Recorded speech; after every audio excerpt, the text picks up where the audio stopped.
Hello and welcome to the Business Level. In today's episode we are going to talk about experience. And yes, experience can be translated into many things. So no, we're not talking about customer experience today, but more about job experience. The experience a person needs to have to qualify for a job.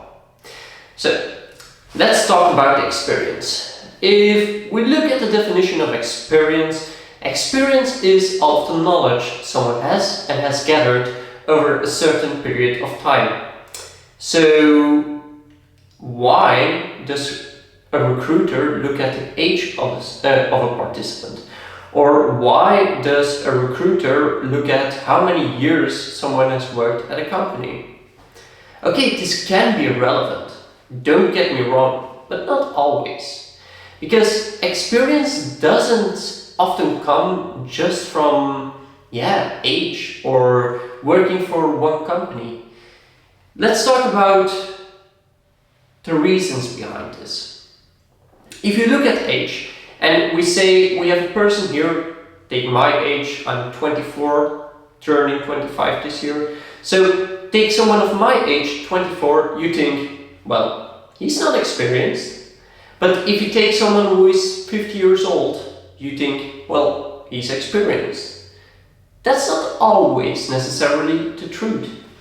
For instance, and I'm looking back at something that happened back in my own past life, if I go back to my first studies in Antwerp, we had someone joining our studies who was already mid-30s. So she was, I think, 34 when she started the studies, whilst 95% of the students in our class were between the age of 18 and 21. Looking at that, there is a huge age gap. And because she didn't have prior experience to this market that we were studying about, it is not good to say she has experience. Another example, and now we're talking about a job, is let's say you work for two companies. You have a solicitant who is literally been working at the same company since graduation. That company is a small enterprise, it doesn't have many things to do, and let's take the marketing for example, and the only thing that person has to do is browse through the social medias, respond to posts, respond to questions. That's not marketing. But if you then go to someone who has the same years of experience, let's take 5 for example, and we take that in a company that has very varied tasks within the marketing, like market research, A/B testing, etc. And he also does the social media, but based on his market research. Then this person is way more experienced than this person. Okay? So, if we look at experience, does it count what it says on paper? No. The experience, it can only be solved through asking the right questions. What kind of experience do you need for the job? So, let's say there is an open role and you're talking about digital marketing manager. So, a digital marketing manager is a part of social media, is a part of marketing. Digital marketing manager. Okay. We have a few solicitants. The first person is person we talked to you about. He has been working in social media marketing for 5 years since his graduation, but the only thing he did was manage Facebook, LinkedIn and Instagram, and the only things he did was post pictures that were already taken by a producer of the goods and add the captions itself. That's it. And he also responds to questions asked on how much does the product cost, how can I ship it, etc. Simple questions, simple social media. It's not difficult to do even if you're not a graduate. So if he has 5 years of experience for that role and he was standing in front of me, I'm the recruiter, I would say, well, and what about Google Analytics? What about tracking who has visited your websites? Are they male? Are they female? What age category are they? Have you done your research? How do you make your codes? Are they based on what the people want, or are you just saying what the producer wants? Things like that. See what I mean? You directly ask the questions, what are your experiences? What have you literally done? The other person, for instance, if I interview him, he can tell me, oh, well, I've worked 5 years in marketing. I've mainly focused on doing my own research for goods that we were selling, seeing how they were in the market, and adapting the post based on the market we are posting in that. For instance, let's say they have 5 social media channels, 1 global and 4 for different regions. Europe, Asia, Americas, and Africa, for instance. Just as an idea. Well, and this person deserves the job way more than this person. But then you also have a graduate. Someone who just came out of classes. But that person comes in and he says, well, sorry, I don't have the experience on paper yet. But the fact is, I have been working with social media for quite a while. I have done my own posts, I have built up my own brand reputation, I have become an influencer. Such a person is still more valuable to me than the person here. That's experience. Experience is not only about age. It's not only about where you work. It's about all of the things combined with it. It's the knowledge they have, how to use the tools to solve the hard skills, the way they present themselves. If you don't have confidence in your job, well, yeah, you don't have experience. Because someone who can show the confidence they have in the things they do, it makes a different impression. Let's say I stand here for you and I'm talking like this. Yeah, I don't know what I need to say here. We're talking about experience. If I said this to you in front of this camera, how would you feel? Not good, right? Well, and if I talk to you like this, well, I've been making videos for quite a while. I have my own YouTube channel called The Business Devil, and we are doing podcasts based on marketing principles. What happens during these podcasts is an idea that comes from brainstorming during the week prior or even 2 weeks prior to recording of this podcast. Therefore, we don't always give the subject beforehand what will happen next week, but we try to bring added value to the customer, the viewer. So, see those 2 differences? Confidence is key. It's one of the most important things. Same goes with knowledge.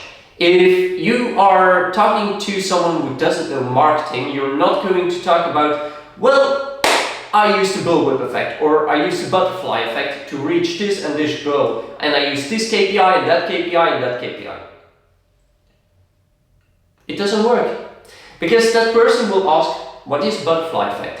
What is a bullwhip effect? Well, bullwhip and butterfly are kind of the same. The only difference is with a bullwhip effect, it starts from an action you do yourself, and from a butterfly effect, it can happen from an action another person has done. The complications are different.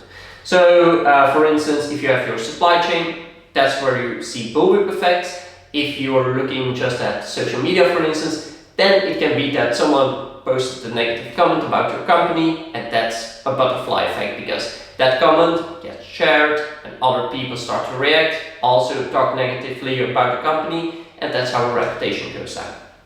See the difference?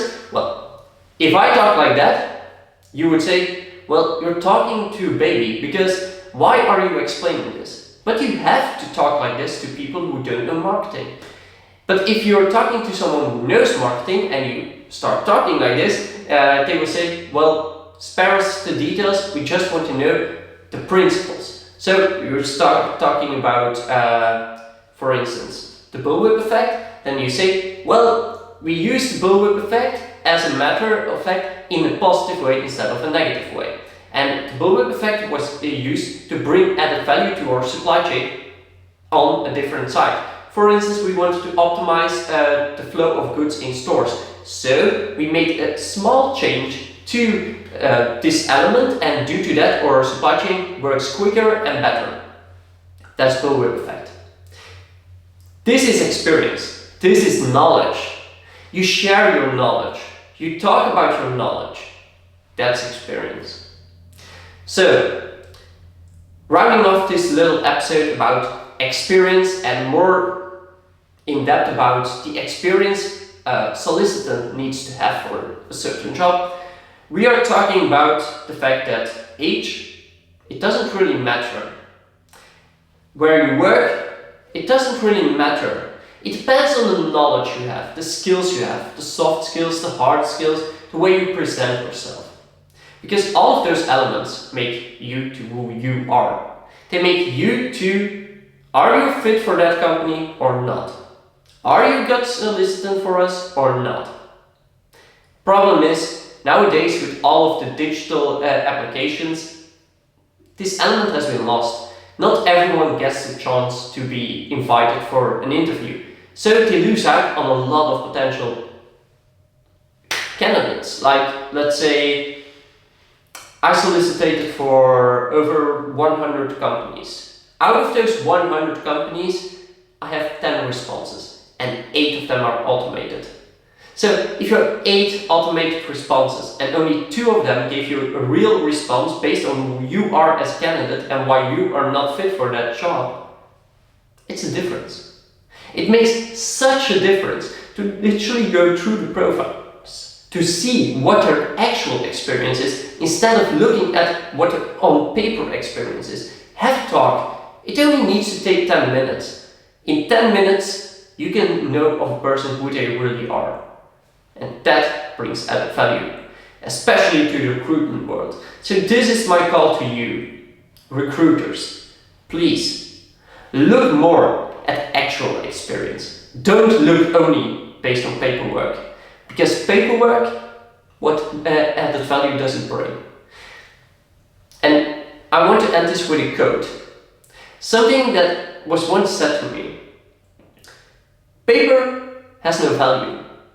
You can write on paper whatever you want. You can graduate from the most prestigious university. But do you really have what it takes to do that job just because you have that paper? No. It depends on the person you are, how enthusiastic you are to work, what your attitude is towards the work, how you like working in that particular sector, how you behave, how you talk to others, how you know your knowledge, how you gain new knowledge. That's the attitude you want. So instead of looking at experience, look at that attitude. Look at a person who is learning, who knows what they do and who know what they talk about. Therefore, I want to end this podcast today, and for next week we are also going to talk a bit more about the recruitment world and more about the recent faults that are with the recruitment world. And many come actually due to COVID. So what are the implications of COVID on recruitment? It's not only about me. So for this I will talk more with people who have also experienced difficulties from all branches of life due to this COVID period. And I will use their answers to bring you more added value next week. Thank you for listening and hope you tune in for next week's episode as well.